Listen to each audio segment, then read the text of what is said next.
Howdy folks, Trailer Park Boy Live here. This is going to be a quick react video on the NASCAR 25 Dev Diary 3 update that dropped earlier today. Super excited for this game. Anybody that's a NASCAR fan uh, and a video game player, especially in the console space, knows the state of NASCAR gaming this past few years. And they know we've been very misleaded and mistreated. Uh, and as the consumer, we deserve better. There's no doubt about it. I don't want to get my hopes up too high, get just too hyped for this, but I really feel like iRacing is going to get the console gaming where it needs to be. So, anyways, let's get into the video. I might pause it a few times here and there and talk about what I see. I don't really know yet, so let's get into it. All right, hopefully my cam's not in the way. Let's start this thing up.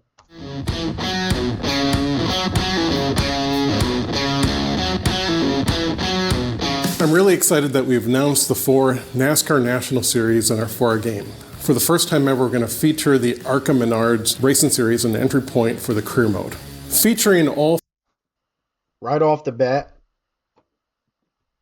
this right here is huge. You know, back in the day with EA Sports, we, what was it, in Chase for the Cup 2005, they brought in the modifieds. That was cool back then. That was like groundbreaking. But and then we went on to, what was it? Probably NASCAR Heat 2, where they brought in the dirt cars. Maybe that was Heat 3. They brought in the dirt cars, and that was kind of cool too, but it didn't really make sense because just most of the time, you know, realistically, you don't have guys jumping from uh, running dirt late models at these random tracks, going up to race to trucks after that. You know, just kind of didn't make sense. But this ARCA, this makes very good sense. Um, I would have been fine with late models, asphalt late models, like if they could have got a car store license. That probably would have been cooler, in my opinion. But I'm perfectly fine with ARCA being in here. And then the Craftsman and Xfinity, I mean, that's just a plus because I honestly didn't think we were going to have all that in their first game. I thought we were just going to have Cup. But anyways, let's go. All 4 series allow us to give the player a complete experience that somebody might make to become a champion. So why having ARCA trucks, Xfinity, and Cup is so important, especially from a design perspective, is we finally get to do what is a realistic career mode that somebody would actually follow in real life. Think about the drivers who started in ARCA, you know, cut their teeth in ARCA, went then to trucks, got noticed, got to Xfinity, and finally made their mark in Cup. So yeah, Todd and I spent a lot of time just talking about the feeling of what it would be like if you were a young kid and you're starting your grandpa's shop, and his shop was this like dirty old gas station, you know, and he just kind of said, hey, you know, you can use my shop, there's the tools, have it. This is pretty cool. I'm just trying to see if we see anything here. Obviously, like you said, Grandpa's shop, we can use it. I guess this is cool as like a starter shop. Don't see nothing too crazy here. I do wonder if that's us over there on the right, if we're able to like customize our guy. I would think we would be able to, but At it. And then through that, you started to realize that you actually had some talent. And you worked your way up, and you went from the shop to there was a pole barn or a metal building that's, you know, also on the property. And that's where you run your truck team. And then you start to get more sponsors. And you start to have more success. So then you move up to the Xfinity series. And then at that point, you can build your own shop. And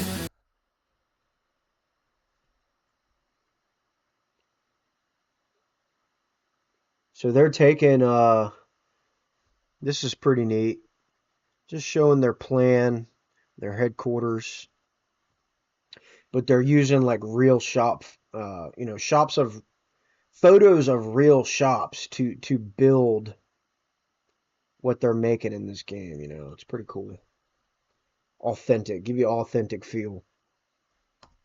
You get more success there, and it just keeps steamrolling. And then all of a sudden, you get to the All right, office view, same thing, just kind of using more real life photos. I mean, they're using photos of garage doors, you know, tool and equipment quality, office furniture. And then you got this here, select car view. Now, okay, this looks like maybe an Xfinity car and then a Cup car. That's interesting because I was just wondering, like, with a car selection uh, option like this, it had me thinking, are you gonna have to have, car one, we're gonna be set up for super speedways, and then we need a car for a mile and a half, and then we're gonna end up needing a short track car. I don't know if that's gonna be the case point as where far you're as in the setup. Cup Series. And that's where we built the Taj Mahal of race shops. In the career mode, you'll be tasked with making Junior. decisions on how to spend your time. And it's not all about just what you do on the racetrack. You're going to have to do things to build your reputation. And that might be charitable work or a movie opportunity. There's going to be things that your sponsors ask you to do. And you'll have to balance between building your reputation and your brand and being successful on the racetrack. Having access to Dale Jr. has been That's cool. amazing.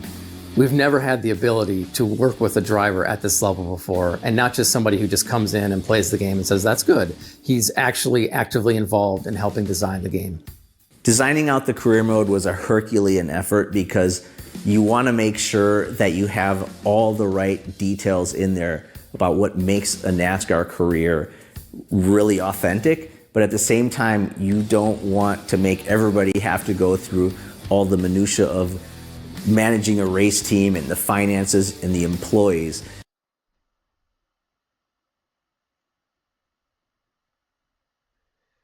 Now, something I notice here, I know my camera's going to be in the way of the bottom left, but you look directly under NASCAR Cup Series on the left side over there.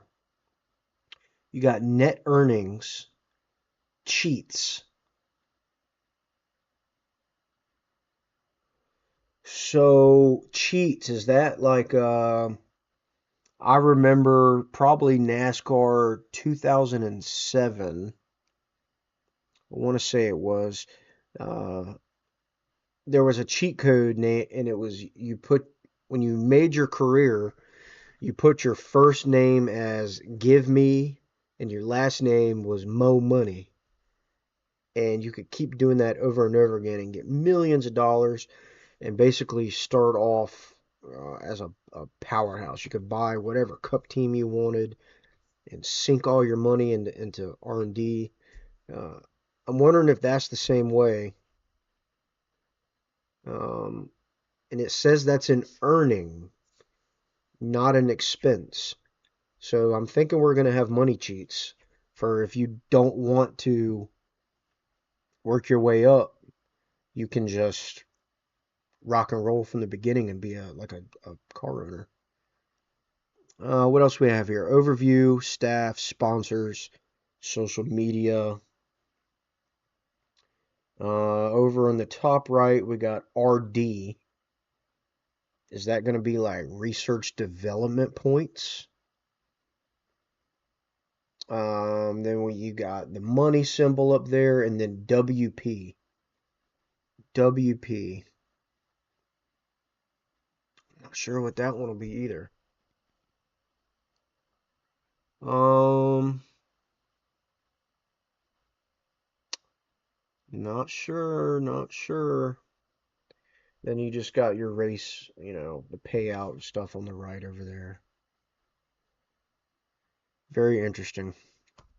So really, it's a nice balance, and I think we've pulled this off really well in NASCAR 25, where if you want to just concentrate as being a driver, you can do that while mildly being involved in some of the decision making. But if you want to go in there and manage every last little detail, you're going to be able to do that as well. I feel like it. That's cool in the sense of, make it your own way, do it however you want. But if you can go in there and micromanage everything, uh, if we have the option to hire people to race for us, that that sounds really awesome to me, almost like a franchise mode for NASCAR. That's speculation. That might not you might not even be able to hire people to race your old cars. I mean, I don't know. But just in the big picture, if I'm running Cup, I finally get enough money and I want to, just hire somebody to field a truck for me and I can just micromanage my driver, who I got on that team, the pit crew. I mean, that sounds really sick. Like I said, franchise mode, but for NASCAR. It gives them more of a perspective of how it actually works, right? Coming up through the ranks, deciding how to upgrade your vehicle, right? Those are decisions that you've got to make in real life. Do you want to buy a new set of shocks? I only have this allocated amount of money, right? Do I buy a new set of shocks? Do I, rebuild my engine? Do I buy a new set of tires? And those are the decisions that, like I said, I've had to make in my career, and to be able to correlate, that story and create, sort of your own blueprint in your career, I think is a neat aspect of the game. One of the cool things. Now that part with the like part upgrade management, the way they're explaining that, kind of sounds like it could be like the World of Outlaws dirt car games that iRacing was a part of. Um, which I would be fine with, but I would hope that if it's that same kind of vibe going on there, that maybe with this one they took it a step further, complicated a little bit maybe. Give us like some R&D type stuff. If I need aerodynamics, maybe I need to wait 2 weeks, 3 weeks to get the research done before I can put that on the car or something like that. Things about finishing a race in this game is going to be how your performance has resonated within the social media world. So it's not just going to be drivers who might be commenting on how you performed during the race on social media, but some of the most popular NASCAR social media influencers will be chiming in as well. Part of this game being. Maybe we'll have like Bob Pockrass and guys like that too. Yeah, that's something they've been doing. They started doing that a couple games ago, where a driver would call you up and they'd. Hopefully, it's not as cheesy where like when you get a win and then it says somebody posted something on social media and it'll pan over to like Brad Keselowski and he's like, "Hey man, you got your first win. That's cool. Great job out there." Because that was kind of cheesy, if I'm being honest. Being all about the driver's perspective is the interaction that drivers have between themselves and their crew chief and their spotter. So that's something that we're really focusing on while you're in the car, while you're driving, while you're in the menus, making it feel less like a UI screen and more like an interaction between you and them. So we've really put together the most amazing team that I can think of to build a NASCAR game. We've got decades of experience across many of us, across every platform imaginable. We've got laser scanned assets. We've got amazing driving physics. We've got literally a company that has been built on the foundation of being authentic and true to the sport. And you add all those things together, and it's really this recipe to make the best NASCAR experience possible. I like that right there, and that is a simple key to stick to, is being authentic and true to the sport. It's a simple thing that we need. For more information about the game, visit NASCAR25.com, where you can sign up for email updates and view more content, and be sure to follow us on social media at NASCAR25Game.